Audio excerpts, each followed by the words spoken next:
జతగా ఉండే వరమే నువ్వే ఇస్తే ఇంకేమి కావాలి జన్మకి.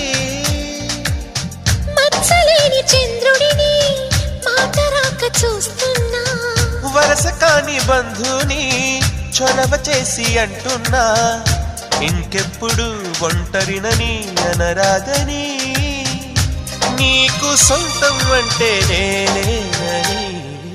కొమ్మ కొమ్మ విన్నావమ్మ కోయిల వస్తుంది, వస్తూ వస్తూ తనతో వెన్నెల వెలుగులు తెస్తుంది.